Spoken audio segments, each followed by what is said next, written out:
অবস্থান বুঝাইতে যেসব প্রিপোজিশন ব্যবহার করা হয় সেই সব প্রিপোজিশন সম্পর্কে আলোচনা করব। তাই আজকের ক্লাসটি প্রথম থেকে শেষ অবধি মন দিয়ে শুনবে, কোথাও বন্ধ করবে না, ভালো করে শুনবে, তাহলে বুঝতে পারবে।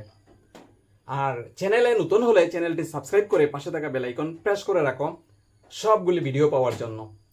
আর যদি কোনো জায়গায় কোনো একটি পার্টিকুলার পয়েন্টে বুঝতে অসুবিধা হয় তাহলে আমাকে কমেন্ট করে জানাবে, আমি নেক্সট ভিডিওতে ক্লিয়ার করে দেব। ঠিক আছে, তো চলো আসা যাক মেইন টপিকে। এই প্রিপোজিশনগুলি মোস্ট কমন প্রিপোজিশন। এগুলি সব ধরনের পরীক্ষায় থাকে, কম্পিটিটিভ এক্সামেও থাকে, তাছাড়া ট্রেডিশনাল ক্লাসের পরীক্ষায়ও থাকে। ঠিক আছে, তো দেখো প্রথমটি হচ্ছে এটি এট। এটের ব্যবহার অনেক কিছু আছে, অনেক ধরনের ব্যবহার আছে, কিন্তু আমরা আজকে সেগুলি জানবো না। আমরা শুধু জানবো অবস্থান বুঝাইতে এট কি কি ক্ষেত্রে ব্যবহার করা হয়। ঠিক আছে, তো দেখো এট ব্যবহার করা হয় হাউস, ভিলেজ, টাউন ইত্যাদি ইত্যাদির ক্ষেত্রে। তো ছোটো টাউন হলে অ্যাড ব্যবহার করা হয়, ভিলেজ হলে অ্যাড ব্যবহার করা হয়, আর হাউস বললেও অ্যাড ব্যবহার করা হয়। যেমন he lives at the village, he lives at the village, সে ভিলেজে বসবাস করে। He lives at the village Rangamati, যে কোনো ভিলেজের নাম হতে পারে। ঠিক আছে, নেক্সট হচ্ছে আই এন ইন। ইন এবং অ্যাডের মধ্যে প্রবলেম হয়, ইন বসাবো না অ্যাড বসাবো। দেখো নামগুলি তো প্রায় সেম, স্টেট, কান্ট্রি, রাজ্য, দেশ বা বিগ সিটি। বিশেষ করে বিগ সিটি আর স্মল সিটি এখানের মধ্যে প্রবলেম হয়। তো বিগ সিটি যখন হয়, বড় টাউনের কথা বলা হয় যখন, তখন ইন ব্যবহার করা হয়। তাছাড়া দেশ বা রাজ্যের নামের আগে ইন ব্যবহার করা হয়।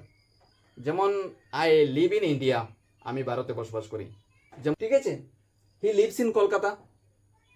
ঠিক আছে, নেক্সট দেখো আরেকটি প্রিপোজিশন হচ্ছে বিটুইন। বিটুইন প্রিপোজিশনটি ব্যবহার করা হয় যখন কোনো কিছু দুইটির মধ্যে বোঝানো হয়, পার্থক্য হতে পারে বা কোনো কিছু হতে পারে দুইটির মধ্যে হয়, তখন ব্যবহার করা হয় বিটুইন। যেমন divide sweets between Anu and Manu. Anu এবং মনুর মধ্যে, অনু অ্যান্ড মনুর মধ্যে ডিভাইড করে দাও, ডিস্ট্রিবিউট করে দাও।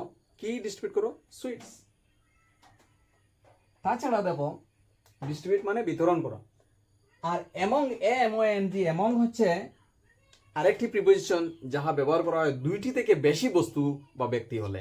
যেমন distribute sweets among students, distribute sweets among the students, ছাত্রদের মধ্যে বিতরণ করে দাও সুইটসগুলি, মিষ্টিগুলি, তখন হবে এমং ব্যবহার। এখানে এমং ব্যবহার হচ্ছে। ঠিক আছে, এই ধরনের বেশি হলে, দুই থেকে বেশি হলে আমরা এমং ব্যবহার করব। নেক্সট হচ্ছে প্রিপোজিশনটি ওভার।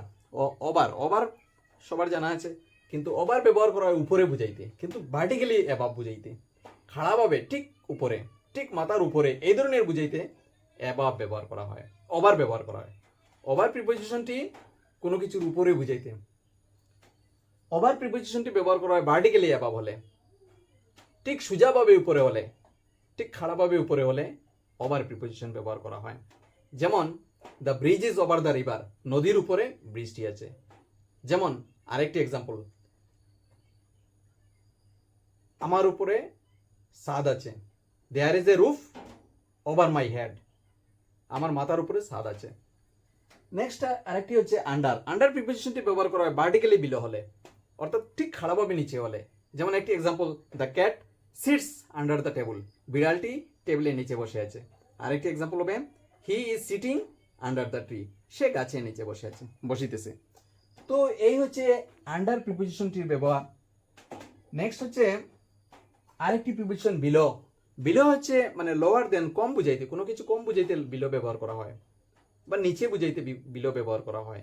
যেমন লিভ বিলো ইয়োর মিন্স একটি এক্সাম্পল।